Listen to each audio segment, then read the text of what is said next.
Regardless of culture or background, most people have eaten rice. Unlike delicacies such as oysters, rice is a common staple that's known worldwide.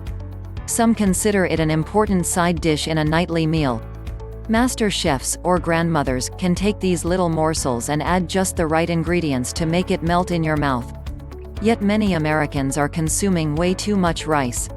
While it's tasty, too much sodium coupled with too much saturated fat equals one thing: too many calories. Habits like these have triggered an epidemic of obesity. One reason could be that for most households, it's very economical. The downside is that one single cup contains 240 calories. Starch calories don't sit idly, they convert to sugar, which turns into fat. Starchy foods like rice can also increase a person's risk of diabetes. In today's video we'll head to the kitchen to try a new way to cook rice which will reduce the calories. Starches, such as rice, are easy for our bodies to digest. But rice is quickly converted to glucose, or sugar, in the bloodstream. Most starch is shipped to the liver for storage, and to our muscles as glycogen. Any excess glucose is lumped together and stored as fat. Researchers at the College of Chemical Sciences in Sri Lanka theorized different ways to cut the calories when consuming rice.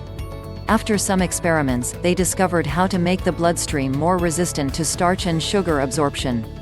At the National Meeting and Exposition of the American Chemical Society, a Sri Lankan chemistry student had an opportunity to demonstrate his theory. The student and his team boiled a pot of water, then added 1 teaspoon of coconut oil.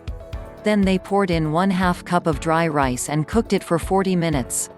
They refrigerated it 12 hours before serving. Researchers concurred that this technique successfully reduced the available calories by 10 to 12%. The resisted starch passes undigested through the small intestines and then nourishes healthy microbes in the large intestine. This process lowers the risk of excess glucose, and even increases fat burning. So how does this occur? During the cooking process, coconut oil permeates the starch granules. This causes the sugar to be resistant to digestive enzymes. When this happens, sugar doesn't break down and can't be digested. During those 12 hours when the rice is in the fridge, the cooling process binds the starch to molecules that are on the exterior of the rice. And for the final act, rice sugar is converted to resistant starch. And if you later reheat the rice, the RS levels will not be affected. Cooking instructions: boil a pan of water, add 1 teaspoon of cooking oil, stir in 1/2 cup of rice, simmer 40 minutes, or until the rice is fully cooked, or boil rice 20 to 25 minutes, place in a sealed container in the refrigerator for 12 hours before serving.